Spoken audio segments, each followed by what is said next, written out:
Shalom Bapak Ibu, selamat pagi, selamat bergemar bersama saya Dwi Soekarto SPD. Adapun bacaan gemar hari ini terdapat di dalam Ibrani pasal yang pertama.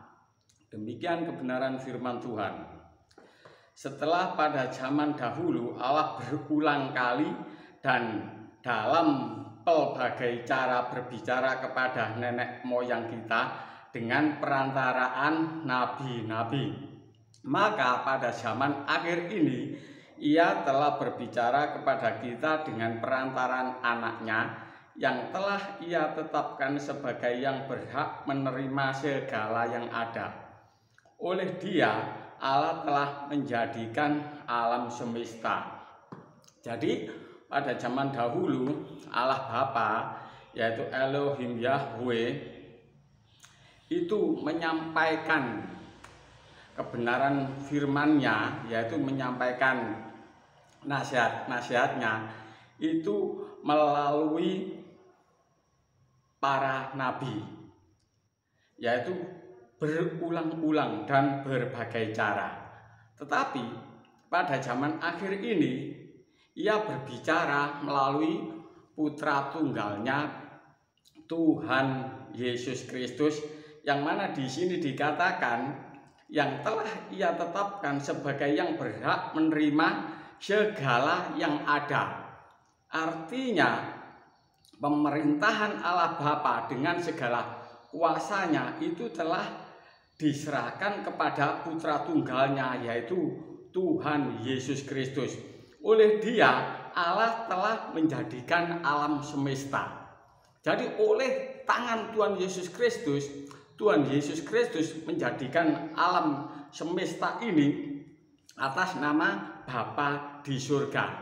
Jadi di sini dikatakan pada zaman akhir.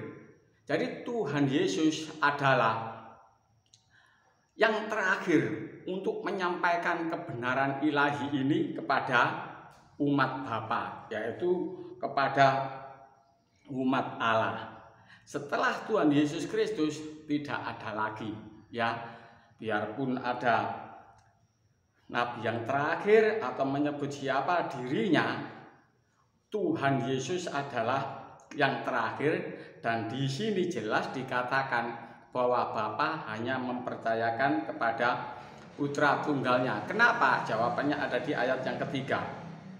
Ia adalah cahaya kemuliaan Allah dan gambar wujud Allah, dan menopang segala yang ada dengan firman-Nya yang penuh kekuasaan. Ya, jadi firman kebenaran itu hanya di dalam nama Tuhan Yesus Kristus, karena Tuhan Yesus adalah cahaya kemuliaan Allah. Dia adalah gambar wujud Allah. Jadi kalau kita mau mengerti, ingin tahu bagaimana ya Bapa yang kita sembah itu, ya silakan melihat Tuhan Yesus Kristus. Karena Tuhan Yesus Kristus itu adalah cahaya kemuliaan Allah yang begitu hebat, yang begitu dahsyat, yang begitu agung. Dan Tuhan Yesus adalah gambar wujud Allah. Jadi melihat Tuhan Yesus Kristus itu sama dengan melihat Bapa di surga. Karena apa? Tuhan Yesus menopang segala yang ada dengan firman-Nya yang penuh kekuasaan. Dan setelah Ia selesai mengadakan penyucian dosa, maksudnya setelah Dia menyelesaikan tugas dari Bapa, yaitu menebus dosa manusia, dan Dia bangkit dari antara orang mati, Ia duduk di sebelah kanan yang maha besar. Kata maha besar ini menunjuk kepada Bapa di surga, yaitu di tempat yang tinggi, jauh lebih tinggi daripada malaikat-malaikat.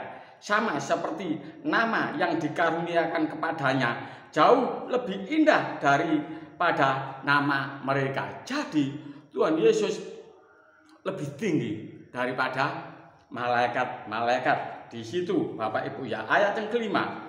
Karena kepada siapakah di antara malaikat-malaikat itu pernah Ia katakan, anakku engkau telah kuperanakan pada hari ini. dan aku akan menjadi bapaknya dan ia akan menjadi anakku. Dan ketika ia membawa pula anaknya yang sulung ke dunia, ia berkata, semua malaikat Allah harus menyembah dia. Jadi semua malaikat harus menyembah Tuhan Yesus Kristus. Ayat 8, tetapi tentang anak ia berkata, tahtamu ya Allah tetap untuk seterusnya dan selamanya, dan tongkat kerajaanmu adalah tongkat kebenaran. Di sini Bapa membuat satu pernyataan bahwa tahta Tuhan Yesus Kristus itu adalah tahta Bapa sendiri, ya. Ayat 9, engkau menyintai keadilan dan membenci kefasikan, sebab itu Allahmu telah mengurapi engkau dengan minyak sebagai tanda kesukaan melebihi teman-teman sekutumu. Jadi di sini yang mengurapi Tuhan Yesus Kristus itu Bapa sendiri. Bapa menyebut Tuhan Yesus itu sebagai Allah. Luar biasa, ya. Memang Tuhan Yesus Kristus itu adalah Allah. Tuhan Yesus Kristus adalah Theos sendiri, ya. Ayat yang ke-13. Dan kepada siapakah di antara malaikat ia berkata, duduklah di sebelah kananku sampai kau buat musuh-musuhku menjadi tumpuan kakimu. Bukankah mereka semua adalah roh-roh yang melayani dan yang diutus untuk melayani mereka yang harus memperoleh keselamatan, ya. Di sini memberitahukan bahwa malaikat-malaikat yang melayani Tuhan Yesus Kristus itu adalah malaikat-malaikat yang diutus oleh Tuhan Yesus Kristus untuk melayani, ya, untuk melindungi. Dan malaikat-malaikat inilah juga yang nanti untuk melaksanakan hukuman yang diperintahkan oleh Tuhan Yesus Kristus. Bapak Ibu, demikianlah kebenaran firman Tuhan. Kita harus mengimani kebenaran firman Tuhan ini bahwa Tuhan Yesus adalah Tuhan dan Juru Selamat. Saya akan mengakhiri gemar dengan sebuah pujian. Haleluya.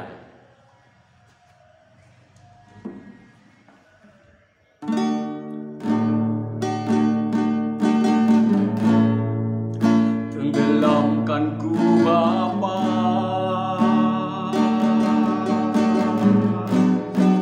di dalam hadirat-Mu, dimanapun ku berada, setiap waktu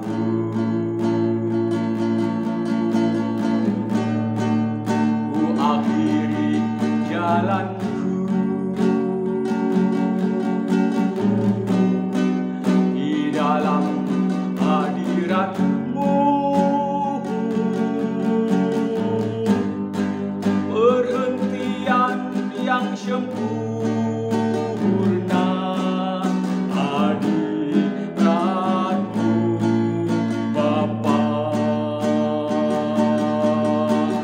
Tak ku berpaling dari hadirat-Mu,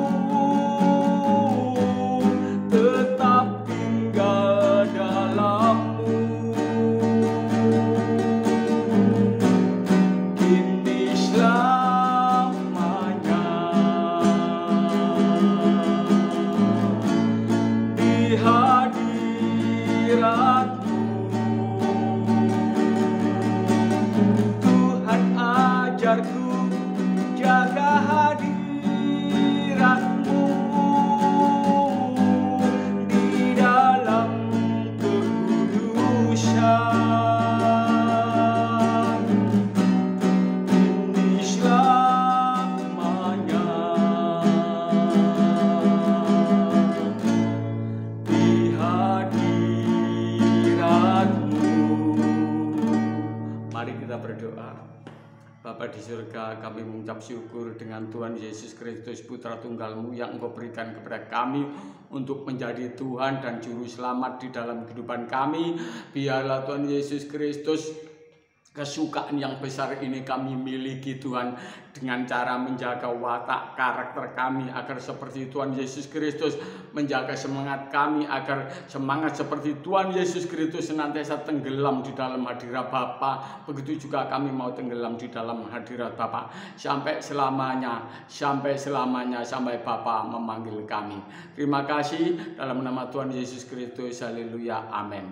Demikianlah Gemar. Biarlah melalui Gemar ini Tuhan Yesus memberkati kita semua. Haleluya, amin.